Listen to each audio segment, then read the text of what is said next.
కూడా మరొక్కసారి నివాళులు అర్పిస్తూ ఈరోజు తెలంగాణ ప్రజలందరికీ మాత్రమే కాకుండా దేశ ప్రజలందరికీ కూడా మీరు పస్తులుండైనా మా అందరికీ అన్నం పెడుతున్న రైతు సోదరులందరికీ కూడా హృదయపూర్వక పాదాభివందనాలు చేస్తున్నా మిత్రులారా ఈరోజు ఘోరంగా మరి కాంగ్రెస్ ప్రభుత్వం మోసం చేసింది రైతులను. పెద్దలు సింగిరెడ్డి నిరంజన్ రెడ్డి గారు చాలా చక్కగా ఈ మోసాన్ని మీ అందరికి కూడా వివరించి మీ చేతుల్లో పట్టపగలే ముఖ్యమంత్రి ఇప్పుడున్న ముఖ్యమంత్రి రేవంత్ రెడ్డి గారు చెప్పిన అబద్ధాలను సోదాహరణంగా వీడియోలోనే మీకు అందరికి కూడా చూపించడం జరిగింది. మిత్రులారా ఈరోజు మీరు గుర్తుపెట్టుకోవాలి, ఈరోజు ఈ రాష్ట్రంలో ఏ కిసాను కూడా సంతోషంగా లేడు. మీ అందరికీ చెప్పడం జరిగింది. కానీ జవాన్లు కూడా సంతోషంగా లేరు. ఈ జై జవాన్ జై కిసాన్ అన్న ఈ దేశంలో రైతులు సంతోషంగా లేరు, అంటే కిసాన్లు సంతోషంగా లేరు, జవాన్లు కూడా సంతోషంగా లేరు.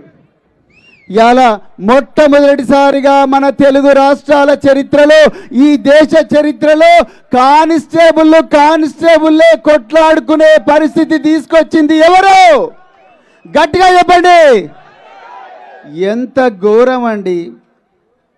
7 నెలల గర్భవతులు, 2 నెలల గర్భవతులు చంటి పిల్లలను ఎత్తుకొని వాళ్ళ భర్తలకు అన్యాయం జరుగుతుందని ముఖ్యమంత్రి చెప్పిన అబద్ధపు హామీలను అమలు చేయాలని శాంతియుతంగా సెక్రటరియేట్కు వస్తే వాళ్ళను తన్నుకుంటూ అదే యూనిఫామ్ వేసుకున్న పోలీసులు వాళ్ళను అరెస్ట్ చేసిండ్రండి.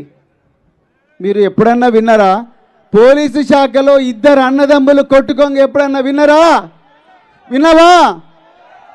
జై జవాన్ జై కిసాన్ అన్న ఈ దేశంలో జవాన్లు సంతోషంగా లేరు, కిసాన్లు సంతోషంగా లేరు. అయ్యా రేవంత్ రెడ్డి గారు, మీరు ఎందుకు మాట్లాడతలేరు?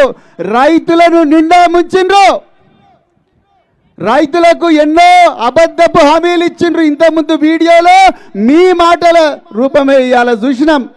కానీ ఇవాళ మీరు అవన్నిటి గురించి మాట్లాడతలేరు. పోలీసు జవాన్లకు ఎన్నో హామీలు ఇచ్చిండ్రు, దాని గురించి మాట్లాడతలేరు. ఉద్యోగస్తులకు ఎన్నో హామీలు ఇచ్చిండ్రు, దాని గురించి మాట్లాడతలేరు. ఆటో డ్రైవర్లకు ఎన్నో హామీలు ఇచ్చిండ్రు, దాని గురించి మాట్లాడతలేరు. అదేవిధంగా విద్యార్థులకు ఎన్నో హామీలు ఇచ్చిండ్రు.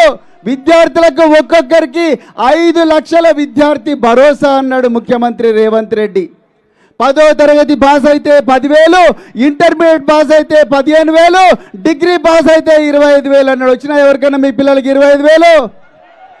కేసీఆర్ గారు గురుకులాలను, ఇంతకుముందే పెద్దలు నిరంజన్ రెడ్డి గారు చెప్పిండ్రు, కేసీఆర్ గారు గురుకులాలను 300 గురుకులాల నుండి 1023 గురుకులాలను దేశంలో ఎక్కడ లేని విధంగా 10 లక్షల మంది పేద కుటుంబాలకు చెందిన విద్యార్థులు, ఎస్సీ ఎస్టీ బీసీ మైనారిటీ అగ్రవర్ణాల్లో ఉండే పేద బిడ్డలను తన మనుమళ్ళ కన్నా గొప్పగా చదివించాలని ఇంగ్లీష్ మీడియం స్కూళ్ళు పెడితే ఇవాళ మిత్రులారా వాళ్ళకి తిండి చక్కగా దొరకలేదు.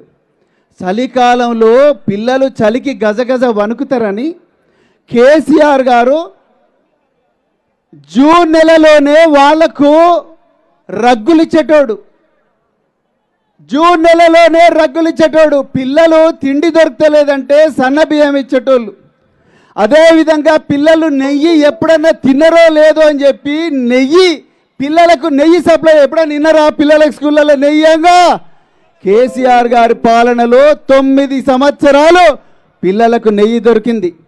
ఎంతోమంది ఎర్ర బస్సు ఎక్కలేని పిల్లలు ఎయిర్ బస్సు విమానంలో అమెరికా, ఆస్ట్రేలియా, లండన్ ప్రతి చోటకు పోయి వేల మంది డాక్టర్లు అయ్యిండ్రు, ఇంజనీర్లు అయ్యిండ్రు. మన రైతు కూలీల బిడ్డలు, రైతన్నల బిడ్డలు విదేశాల్లో చదువుకుంటున్నారు. డబ్బులు కొట్టిన చేతులతోనే డాలర్లు సంపాదిస్తున్నారు మన బిడ్డలు. అలాంటి బిడ్డల పరిస్థితి అలాగమ్మే గోచరంగా అయ్యింది. ఎప్పుడన్నా విన్నారా? పిల్లలు చదివే స్కూళ్లకు ఓనర్లు వచ్చి తాళాలేసి ఈ స్కూల్ బంద్ కావాలని ఎప్పుడన్నా విన్నారా? ఎప్పుడన్నా